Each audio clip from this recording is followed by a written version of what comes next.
But Randle also has other issues with the Lakers that's not just financial, it's also personal. In his 4 years with the Lakers, there was a lot of dysfunction, no direction, and there was really nothing in place to set him up for future success. Remember, these were the last few years of Kobe being on the Lakers. The Buss family was dealing with the father passing away and passing the team on to the daughter, and the son was supposed to be the GM, but he didn't do such a good job. They had no direction.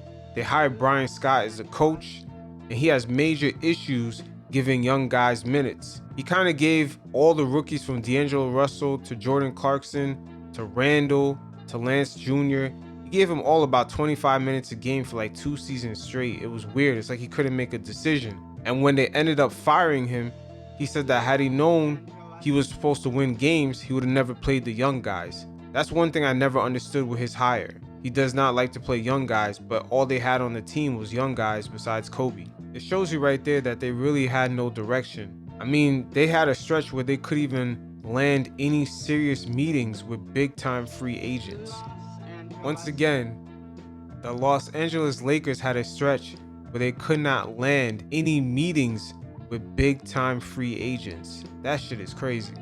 But going back to Randle, I mean, just from his rookie year, getting hurt playing the first 14 minutes of the season and just being out for the remainder of the year, then coming back for your second season, which is really your first season, and having the Kobe send-off year, where every game was about Kobe, everything ran through Kobe, and it was impossible for any rookie or young player to develop within that frame. Then they go from that to Luke Walton in 2016, in which he actually started decreasing Randle's role within the team. They had Randle coming off the bench as a backup center for Brook Lopez and Andrew Bogut. And they also slid Larry Nance Jr. at the starting power forward position. I mean, looking back now, Luke Walton definitely has a major issue playing certain archetypes of power forwards. Because if you look at even right now with Sacramento, the issues that he's having with Marvin Bagley, he got his pops even tweeting out, what the hell's Luke Walton doing? He has major issues playing with those type of power forwards. Guys who seem kind of strong and they don't really have their three-point shot going yet. He has major issues playing those type of players. And that's pretty much how Randle was back in the day. His three-point shot isn't like how it is now. But going back to Randle dealing with Luke Walton, there was a stretch where Larry Nance Jr., the starting power forward for the Lakers, had broke his hand. And Luke Walton opted out to play Kyle Kuzma at power forward instead of Randle. And he just kept feeding Randle the ball down low in the post, had him coming off the bench, playing 18 minutes a game on Randle's contract year. I mean, they were basically telling Randle they didn't need him anymore. But the funny thing is that Randle was still killing it in the 18 minutes that he was playing. And in the games that he did start, he averaged about 18 points a game and 9 rebounds.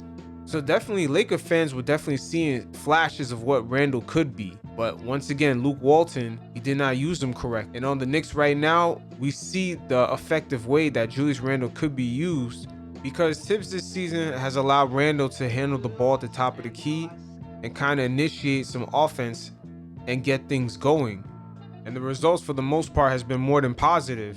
His efficiency is up, as we've seen he develop a three-point shot, and he's one of the league leaders in isolation plays. But going back to the Luke Walton and Randle issue, sometimes some coaches stray guys way too far away from their game, but it also could have been a timing issue. But either way, those two guys were operating in 2 different frequencies.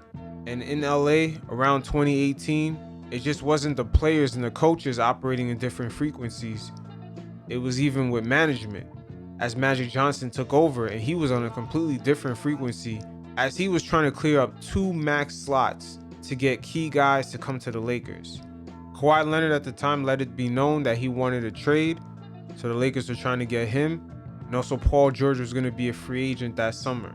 So in Randle's final season, the Lakers' priority was pretty much to make sure that there was cap room for at least 2 max slots. They needed about $65 million more in cap space to make that happen, so they got rid of Zubats, Thomas Bryant. They had Luol Deng sitting on the books. I mean, they could have definitely kept Randle and still hit their cap space goal of $65 million. All they would have had to do was attach a draft pick to Luol Deng.